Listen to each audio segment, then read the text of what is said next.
Hello, everyone.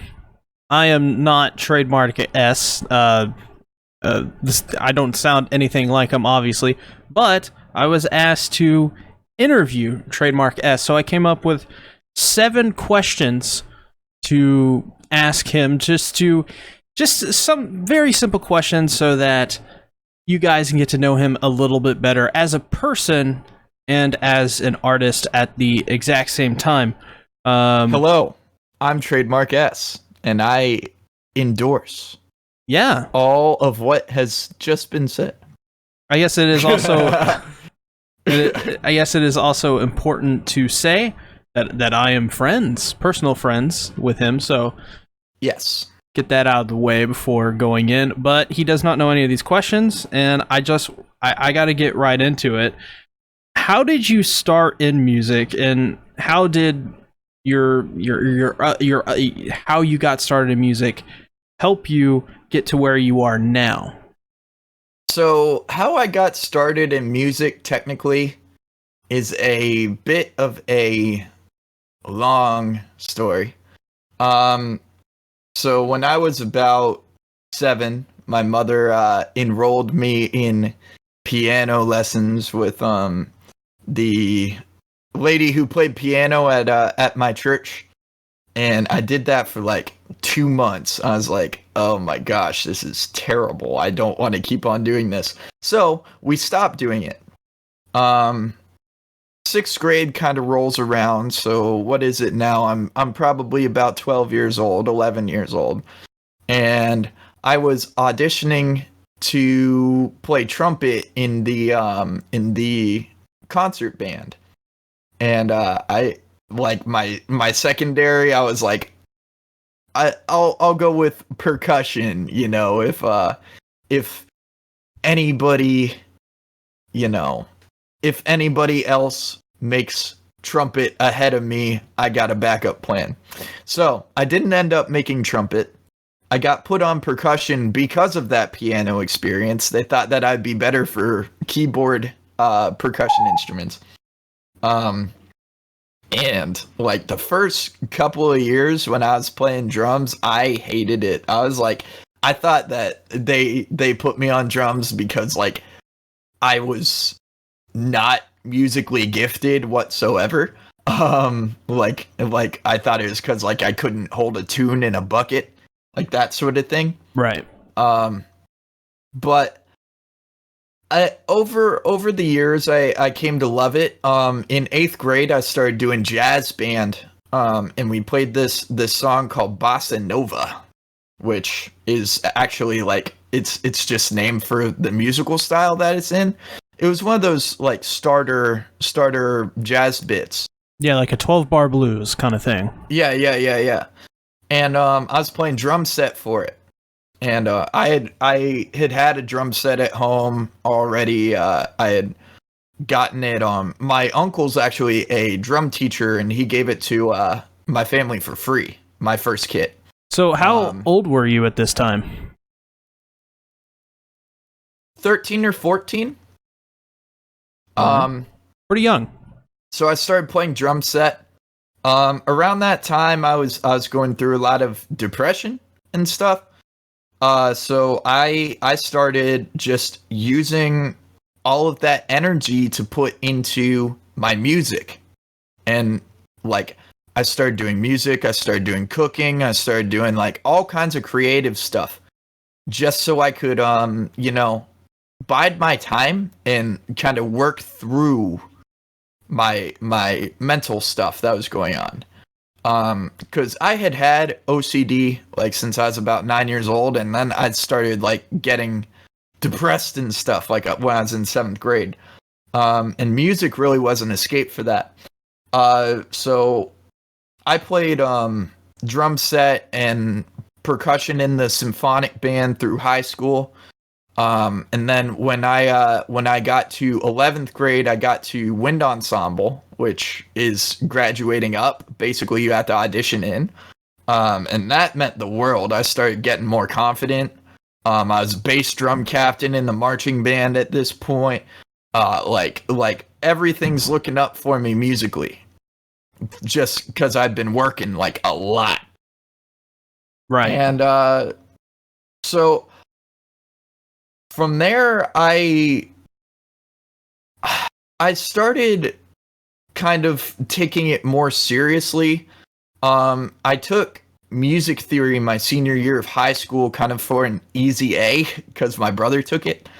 And I was like, I know music. I know how to read music kind of. So may as well, Plus, take you'll a have look into this. Yeah. you'll have an upper hand over other people, and you'll probably get really good grades. So yeah.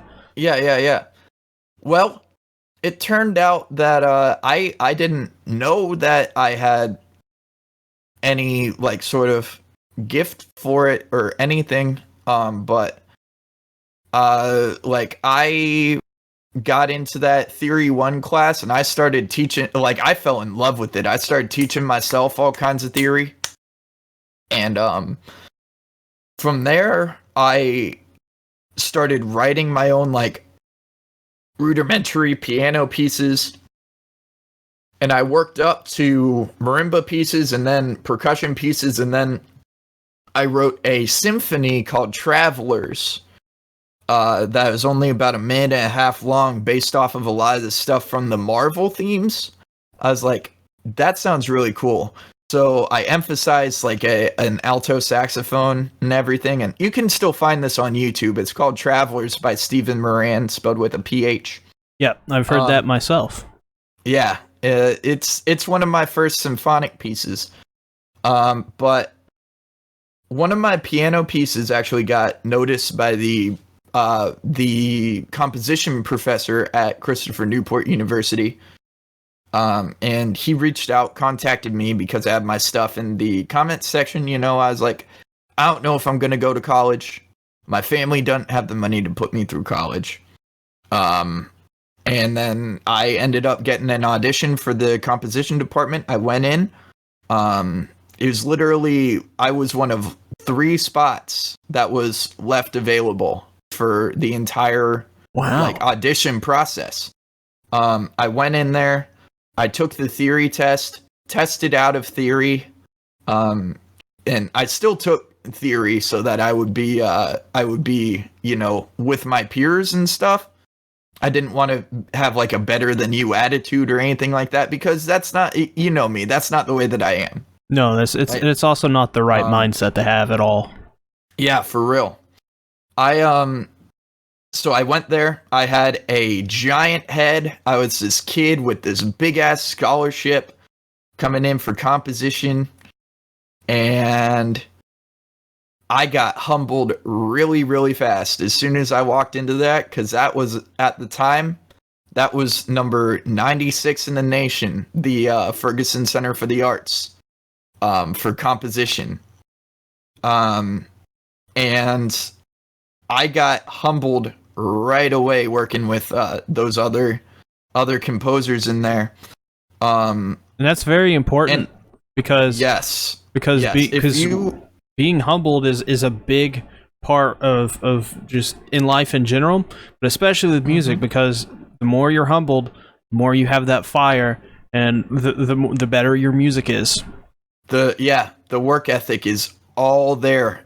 Like as soon as you get that spark, there's some people that get it, there's some people that don't. And like, I mean, at Ferguson, they like music majors like in the first year dropped like flies. Like they would switch over to neuroscience, history, that sort of thing, just switching out of the program because like the stress. I was practicing like 6 hours a day, practicing drum set, just going crazy in this tiny little room. Yeah, that was my experience to get my chops as well. up to snuff. And yeah, you went to music school as well, which is pretty crazy, man. Yeah. But we, I was just like, I had a boot in my ass from the time that I got there. And that really lit the spark for me to really start taking music really, really, really seriously. I've been writing lyrics and poetry since I was about 14. I was really inspired by 21 Pilots. Right. Yeah. I actually went out and saw them after I graduated high school. It's amazing what you can do with a shoestring budget and Spirit Airlines. I saw them out in Talking Stick Resort Arena in Phoenix, Arizona, with two of my best friends from middle school, and that was a life-changing experience for me, I would say.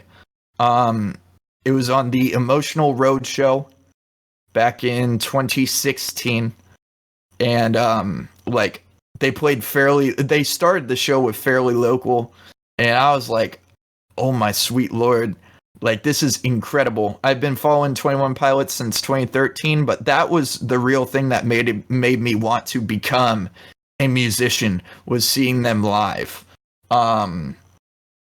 Like that was a completely life-changing experience. I'm getting chills just talking about it. Like, yeah, crazy, man. Moments Like, that's kind of what you hear from a lot of people, especially in the music industry, or people wanting to strive to get into it. Is they went to a concert, something just connected, and from then, that's what they've wanted to do. Their dream. I like Skillet is another one of those bands that I've seen them live countless times. Like, I'm going to see them. Well, not countless, but I know how many times I've seen them.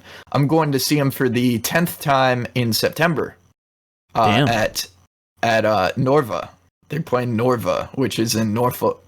So I'm gonna make the trip down there with a few friends, and we're gonna go see Skillet, and it's gonna be dope. But yeah, like this is a little bit discombobulated, but you know, that's just how my brain flows, man. We're doing this all the way live. Yeah, no, it makes, perfect sense, I think, logically speaking, how you would come to love music, and through all of that, how does that affect you now? Like, those experiences from then, do you still, obviously you can still get chills from those experiences, but do those experiences ever come back up, or are there new experiences that you've experienced since then, maybe more recently, that drive you to do more?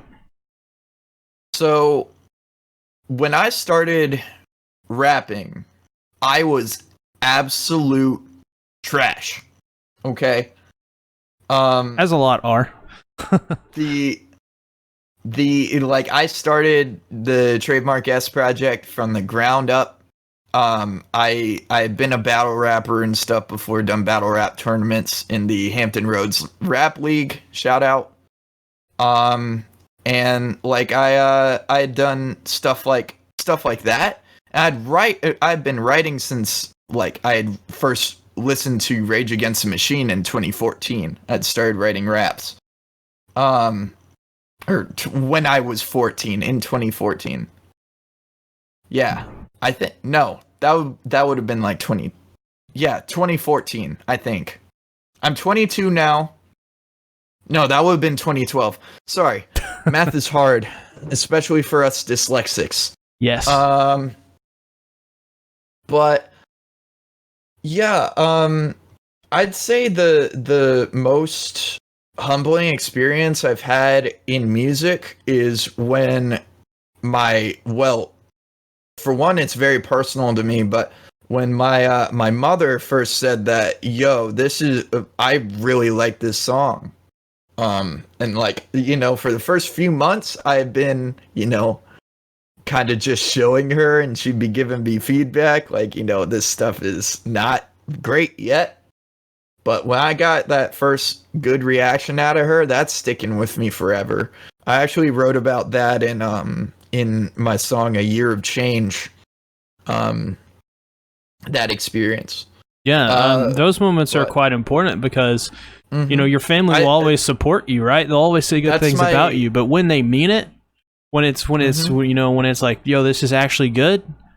Yeah, that's a good moment. It gives you that feeling in your heart, that assurance to know that you're doing all right. And people on the internet, in the end of the day, can say whatever they're gonna say. You know, that's what it's for. But as long as I have the support of the people closest to me, that's what matters. And the That's support, how I see it. yeah, and that's the most important support. And as well, anyone listening here today who supports this man as a fan or as, you know, someone who just wants to see him get better and maybe criticizing him, then that's important too. And Yeah, it's important 100%. that You can't grow unless you know what you're doing wrong. exactly. Mm-hmm. So it is very important what's happening right here, right now, in these early stages. You best believe that later on that these experiences are going to be very important. These criticisms are going to be very important, and these positivity will be important. Mm-hmm. So we know a little bit about to spread positivity everywhere I go. Exactly. Sorry about that. That's the best you can do is spread as much positivity. There's enough negativity out there. Yes, sir. Yes, sir. So we know a little bit about your music, what's really inspired you, how you got started. But are there any other hobbies in your life that maybe, you know, I guess runs, you know, diagonal to your music? My biggest hobby is actually my job. So I work at the SPCA local animal shelter. For those not in America that are listening, SPCA is a very American term. I take care of animals at an animal shelter. Like I grew up around dogs, pit bulls in my neighborhood. I always loved pit bulls. Pit bulls, Jack Russells. We've always had border collies just because they're great family dogs, great with kids. So we grew up with them. And like, I always wanted to, in some capacity, work with dogs. And I worked HVAC for a while in the start of 2019 after I dropped out of music school. And I got fired from that job because I got into a car accident in a company vehicle and went on a bit of a bender with the money that I got from that. And regrettable decisions, lots of alcohol, lots of weed, all in the past now. A mistake. Large mistake. Yeah, not a very good one to make. In this time, the SPCA actually seized what's called a puppy mill, which is a hoarding situation where like a breeding scenario goes way, way overboard. Just completely overwhelmed. Dogs are just in terrible shape. And it was with Wheaton Terriers. It got a lot of publicity, like national publicity. And I was like, you know, this might be the Lord speaking to me about going to work with dogs. So my mom eventually talked me into it. I went and got an interview. I got the job. And I've been working with dogs and training dogs since. And people when they think of a dog trainer, they think of someone that is basically like, oh, we're going to give Mitzi a haircut every other week. Yeah, weirdos. It is not that at all. Basically, what you do as a shelter trainer is you give the guidance for these dogs that have been neglected, abused, fighting, whatever it may be, abandoned, stray. You give them the guidance to become family dogs, housebroken dogs, leash walkable dogs that can go home to a family that will care for them for the rest of their life. And that is what it's about. It's about making a difference. Right. It's an extremely important job, actually, and many people don't realize this, but there's a place you get your animals, you know? Yeah. And those places are just as important, and probably, you know, since you know, you're dealing with actual living creatures and these animals, that it's a difficult job because some of them have these traumas, even. Yes. Where you have to not exactly rewire them, but let them, you know, let their guard down, and let them, you know, make sure that they can trust others, and a lot of that is, you know, is very important stuff, very important stuff, because, you know, we take it for granted, but these animals are companions. They're a family. Yeah, very true. And there another thing that I'm really into is pit bull activism, because like I said, I grew up around pit bulls.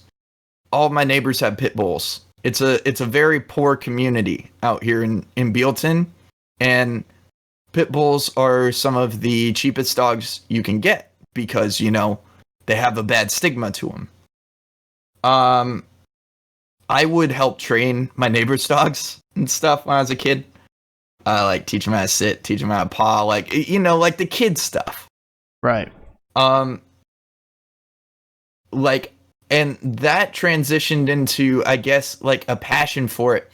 And I actually have 4 pit bull calendars hanging up in my studio. My mom says I'm a bit crazy, but you know, if you love what you do, you bring it home with you.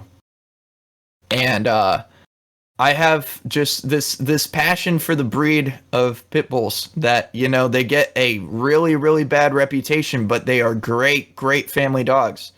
Great, wonderful dogs that will take care of you, you know, love you to the ends of the earth. And they get a bad reputation just because of how their jaw is shaped. It can lock down. And that's when maulings happen. So basically, because of one evolutionary deformity, these dogs are tarnished by the media forever. Like, and like banned from cities, banned from, you know, like, it is a terrible thing. I mean, it really is. So I love pit bulls. Like, pit bulls are essentially my life. Pit bulls, Dobermans, and Rottweilers. I got a really soft spot for them because they just get such a bad reputation. Right. I think that's something extremely important. It is, you know, I always raising judge awareness. I always judge a person's character.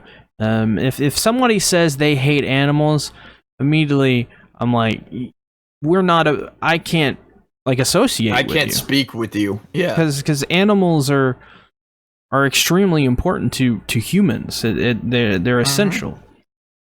Companions. Yeah, and they're there for you. They love you unconditionally. You know. Right. Exactly. Or they're just a cat that sits in the corner and looks at you. Like my cat. Yeah. Or bites me. Either one. So what are 3 musical inspirations for your music? Meaning, is there any artist in any genre that is really inspired, like that you can say, like three examples that people can, you know, like a year from now on your Wikipedia page, go like, yeah, this is what inspired his music. If I have a Wikipedia, yeah, right. But my I'm just playing. But my 3 biggest influences are the musical Phantom of the Opera, the musical Hamilton, and I would have to say, if there's a third, it would have to be between NF, Eminem, and 21 Pilots. because those really shaped the direction of how I wanted to make music, how I wanted my music to sound, how I wanted to approach music. With the NF thing is very on point. I can immediately hear it. Appreciated very much. Thank you very much. Like NF is, I would say, besides Mac Miller, he's hands down my favorite rapper. He's definitely top 5 on my top 5 list. And I don't give a shit what the people say. I don't give a shit that he's only 27 years old and that, you know, he's still making his name. I don't give a shit. In my opinion, he is one of the best to ever do it.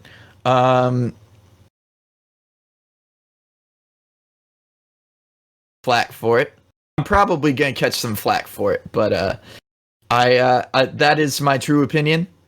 Keep it real, keep it authentic. That is my slogan for a reason. Keep it 1,000. Yeah, I mean, people like what they like, you know, and it's fine. You know, on the internet these days, everybody, you know, can have an opinion about something, and you know, often I see things, especially towards NF, you know, like they're not good, or Eminem, they're not good. And sure, you can, you know, point to actual reasons why somebody wouldn't enjoy them. But at the end of the day, you know, this is art. It affects people in different ways.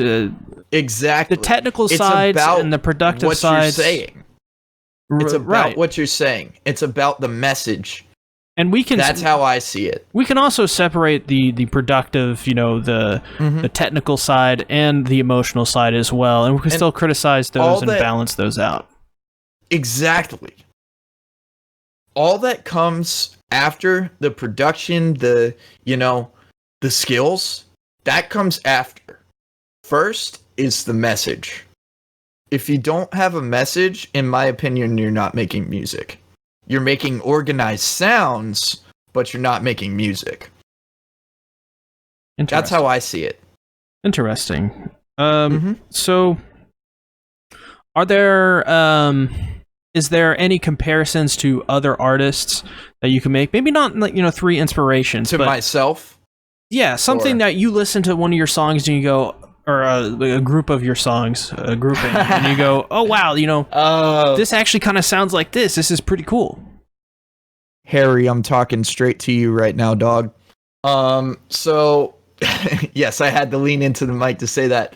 So, shout out to my homeboy, my OG, Harry Mack. I've been modeling a lot of my stuff off of, a lot of my freestyles off of his freestyles and everything recently.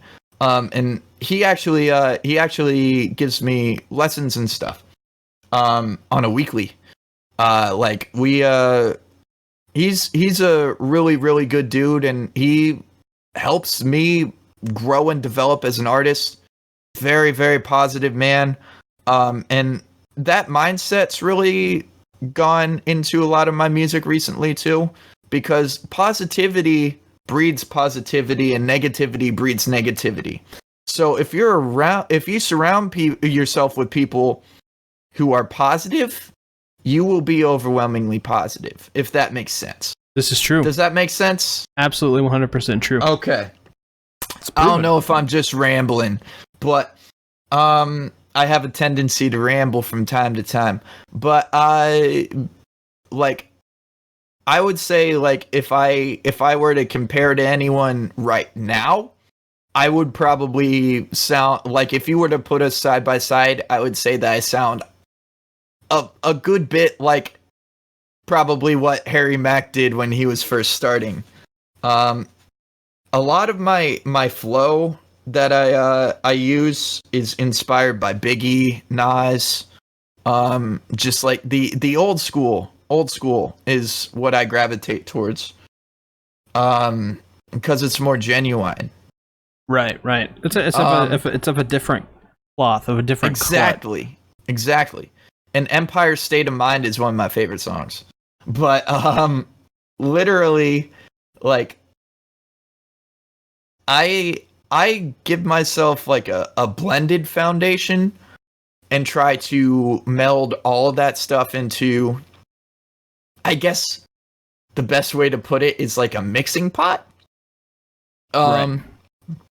And I mix all that stuff out, and what comes out is trade, authentically trade. So you mentioned Harry Mack. Yeah. He's giving Yes. you lessons. Mhm. So is there anyone you want to work with in the near future, say in the next 2 to 3 years? Are you talking feature wise or lesson wise? Producing actual music with.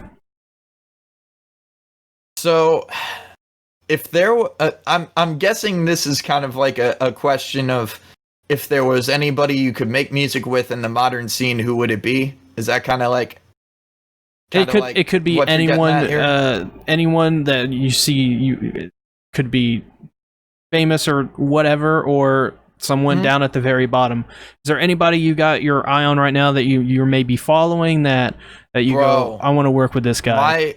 my homeboy Index. Okay, we've done 2 songs together already, but man, that dude is one of the best dudes I have met. True endorsement. Um, Great rapper, great person. He's still very young, and he's got bars for days. Like, he raps like he's like 30, and he's only like he's in his early 20s. He's insane. Um, I've had the blessing of doing a song with him already. Um, I would love to one day do a song with Harry. I would love to one day maybe do a song like, this is a big stretch. But if I could one day do a song with freaking Tyler Joseph from 21 Pilots, that would make my life, bro. For real. That would make my life. Um he's probably my biggest musical influence out of everybody all time, just in terms of just listening. It's got to be between him, Miles Davis, and Kurt Cobain. Like, those have got to be my 3 top, like, that I've listened to the most out of any other band. You know? Damn. So, yeah. I feel like if I were to make a song with Tyler Joseph, that would literally make my career.